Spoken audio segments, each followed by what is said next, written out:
Air hostess बनने के लिए लड़कियों को कौन से शर्मनाक काम करने पड़ते हैं। एयर होस्टेस के बारे में ये वीडियो आपके होश उड़ा देगी। प्यारे दोस्तों, क्या आप जानते हैं कि दुनिया की सबसे खूबसूरत नौकरी कहलाने वाली एयर होस्टेस की जिंदगी इतनी खूबसूरत नहीं जितनी हमें दिखती है। चमकते दमकते यूनिफॉर्म, मुस्कुराहटें और दुनिया भर की सैर, लेकिन पर्दे के पीछे क्या है। एयर होस्टेस बनने के लिए लड़कियों को किन मुश्किलात से गुजरना पड़ता है। क्या वाकई कुछ जगहों पर उनसे ऐसे काम करवाए जाते हैं जो हर किसी को नहीं बताए जा सकते, और क्या ये सब सुनने के बाद भी कोई लड़की एयर होस्टेस बनने का ख्वाब देखेगी। लेकिन रुकें, ये कहानी सिर्फ अंधेरे की नहीं, बहुत कुछ ऐसा भी है जो एयर होस्टेस की जिंदगी को दुनिया की सबसे खास नौकरी बनाता है। तो आज की वीडियो में हम एयर होस्टेस के बनने के सफर, इसकी चमक दमक, छुपे मसाइल और हैरानकुन हकायक आपको दिखाएंगे। बस आपने वीडियो को आखिर तक देखना है, क्योंकि कुछ बातें तो ऐसी हैं जो आपने पहले कभी नहीं सुनी होगी। दोस्तों, आपको क्या लगता है कि एयर होस्टेस बनने के लिए बस खूबसूरत चेहरा, थोड़ी सी अंग्रेजी और यूनिफॉर्म पहनने की हिम्मत चाहिए? नहीं जनाब, हकीकत तो ये है कि ये नौकरी बाहर से जितनी चमकदार लगती है, इसके पीछे उतनी ही सख्त शराइत छुपी होती हैं। सबसे पहले तो उम्र। अक्सर एयरलाइंस की शर्त होती है कि उम्मीदवार की उम्र 18 से 27 साल के दरमियान हो, यानी अगर आप 28 के हो गए तो बस ख्वाब पूरा होने से पहले ही कट। फिर बात आती है कद की। जी हाँ, कम से कम 5 फीट 2 इंच कद होना चाहिए ताकि आप जहाज में ऊपर वाले कंपार्टमेंट तक आराम से पहुंच सकें। और वजन, वो भी इनके हिसाब से एयरलाइन स्टैंडर्ड होना चाहिए। मतलब ये कि अगर आप थोड़ा सा भी फिटनेस से बाहर हैं तो आपकी फाइल सीधी रिजेक्शन के फोल्डर में चली जाती है। लेकिन कहानी यहीं खत्म नहीं होती। आंखों की बिनाई, दांतों की सफाई, जिल्द का साफ होना, हत्ता कि आपके नाखून भी चेक किए जाते हैं। और अगर अंग्रेजी बोलने में रवानी नहीं तो फिर इंटरव्यू में सीधा आओ, सलाम करो और वापस जाओ। और ये सब कुछ पास कर भी लें तो फिर सबसे बड़ी शर्त आती है एटीट्यूड, यानी आपका रवैया। अगर चेहरे पर हमेशा मुस्कुराहट सजाए रखने का फन नहीं आता, अगर गुस्सा जल्दी आ जाता है या हर सवाल पर माथे पर बल आते हैं, तो फिर एयरलाइन कहती है थैंक यू, नेक्स्ट। दोस्तों, एयर होस्टेस बनने की ये शराइत ऐसी हैं जैसी किसी राजकुमारी को चुनने की लिस्ट हो, और इसीलिए हर लड़की इस फील्ड में आ तो सकती है, लेकिन टिक हर कोई नहीं पाती। दोस्तों, एयर होस्टेस अपने जिस्मानी वजन और फिटनेस को बरकरार रखने के लिए बहुत ज़्यादा एहतियाती तदाबीर इख्तियार करती हैं। वो हमेशा कम खाने की आदत डालती हैं, जैसे अगर उनको भूख लगे तो मुकम्मल रोटी की बजाय आधा हिस्सा खाती हैं। इसके साथ ही वो कैफीन वाली चीज़ें जैसे चाय, कॉफ़ी, चॉकलेट को तर्क कर देती हैं ताकि जिस्म पर इजाफी दबाव ना आए। अगर उन्हें किसी खुराक से एलर्जी हो, जैसे अंडों से, तो वो इसका मुतबादल इस्तेमाल करती हैं और हमेशा अपनी खुराक की मिकदार को कंट्रोल में रखती हैं। एयर होस्टेस अपने खाने का हिसाब किताब रखती हैं, रोज़ाना की डायरी बनाती है और जब ज़रूरत हो तो अपनी खुराक की मिकदार को कम कर लेती है ताकि तवाज़ुन बरकरार रहे। पानी का ज़्यादा से ज़्यादा इस्तेमाल करना इनकी आदत होती है और वो अक्सर इजाफी भूख में पानी के साथ सलाद खाती हैं ताकि अपनी सेहत और फिटनेस को बरकरार रख सकें। मुसाफिरों को खुशामदीद कहना, इनकी सीट तक रहनुमाई करना और फ्लाइट के दौरान इनकी खिदमत करना, ये तो वो काम है जो एक एयर होस्टेस के फ़राइज़ में शामिल होते हैं। लेकिन क्या आपने कभी सोचा है कि जब किसी फ्लाइट में कोई मुसाफिर किसी एयर होस्टेस को दिल से भा जाए तो वो क्या करती हैं? बस यही वो राज है जो हाल ही में एक मारूफ एयर होस्टेस ने फाश किया। जी हाँ, फ्लाइट के दौरान अगर कोई मुसाफिर किसी एयर होस्टेस के दिल को भा जाए तो वो ना ही बराह रास्त कुछ कहती है और ना ही कोई गैर पेशा वाराना रवैया इख्तियार करती है, बल्कि इसके लिए एक खुफिया कोड इस्तेमाल करती है जिससे वो अपनी साथी एयर होस्टेस को इशारा देती है और मुसाफिरों को कानों कान तक खबर नहीं होती।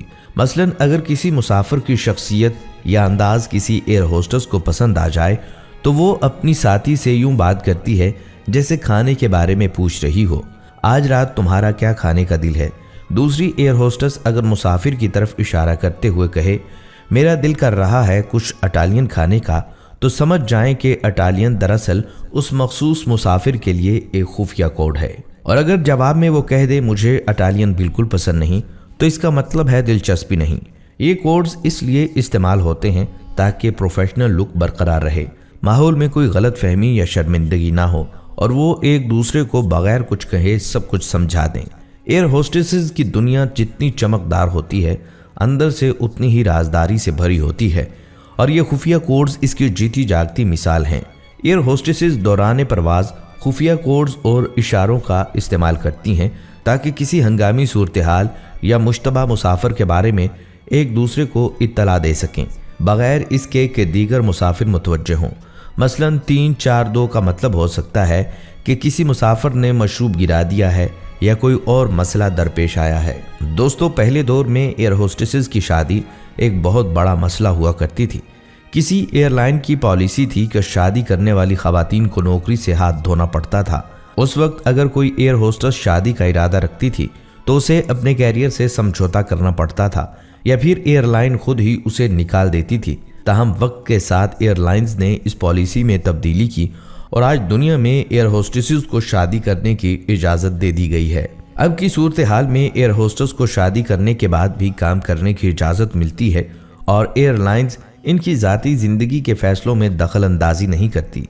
इसके अलावा एयरलाइंस शादी के मौके पर इनको छुट्टियां भी फराहम करती है ताकि वो अपनी ज़िंदगी और काम के दरमियान तवाज़ुन को बरकरार रख सकें। शादी के बाद अगर एयर होस्टेस के बच्चे की वलादत हो जाती है तो एयरलाइन उन्हें लंबी छुट्टियां देती है। ये छुट्टियां इसलिए दी जाती हैं ताकि वो अपने बच्चे की देखभाल कर सकें और अपनी ज़ाती जिम्मेदारी पूरी कर सकें। छुट्टियों की मुद्दत इतनी तवील होती है कि बच्चे की पैदाइश के बाद 6 माह तक उन्हें काम से दूर रहने की इजाज़त होती है। इसका मकसद ये होता है कि एयर होस्टेसेस अपनी जिस्मानी तब्दीलियों, वज़न में इजाफे और दीगर घरेलू जिम्मेदारियों के साथ साथ काम करने की परेशानियों से बच सकें। एयर होस्टेसेस को दौरान परवाज बच्चे की पैदाइश की सूरत में मदद फराहम करने की तरबियत दी जाती है। अगर कोई खातून परवाज के दौरान ज़िचकी के अमल में हो तो एयर होस्टेसेस को इस सूरत हाल से निमटने के लिए ज़रूरी इक़दामात की तरबियत हासिल होती है। दोस्तों, एयर होस्टेसेस की जिम्मेदारियों में एक और अहम काम यह भी है कि उन्हें परवाज़ में आने वाले मुसाफिरों की तादाद का इल्म रखना होता है। जब एयर होस्टेस आपको जहाज़ में वेलकम करती है तो आप उन्हें देखते हैं कि वो हाथ पीछे की तरफ बांधकर मुसाफिरों की तादाद गिन रही होती है। इसका मकसद ये होता है उन्हें पता चल सके कि कितने मुसाफिर जहाज़ में हैं ताकि इमरजेंसी की सूरत में उन्हें मदद देने में कोई मुश्किल ना हो। अब वीडियो के आखिर में एक और दिलचस्प बात, आप में से बहुत से लोगों का शौक होता है कि एयर होस्टेस की तनख्वाह के बारे में मालूमात हासिल करें। लिहाजा अगर बात की जाए हवाई जहाज़ में मुसाफिरों की खिदमत अंजाम देने वाली खूबरू एयर होस्टेस की तनख्वाह की, तो ये उनके काम की तरह दिलकश और मुतासिर कुन होती है। एक अंदाजे के मुताबिक एक एयर होस्टेस पाकिस्तान में माहाना 5,50,000 रुपये कमा लेती है, लेकिन ये सिर्फ एक तखमीना है क्योंकि कुछ एयरलाइंस में इनकी कमाई इससे भी ज़्यादा हो सकती है। याद रहे, इस शोबे में सबसे ज़्यादा तनख्वाहें एयर ट्रैफिक कंट्रोलर्स की होती हैं, जिनकी कमाई एयर होस्टेस से ज़्यादा होती है।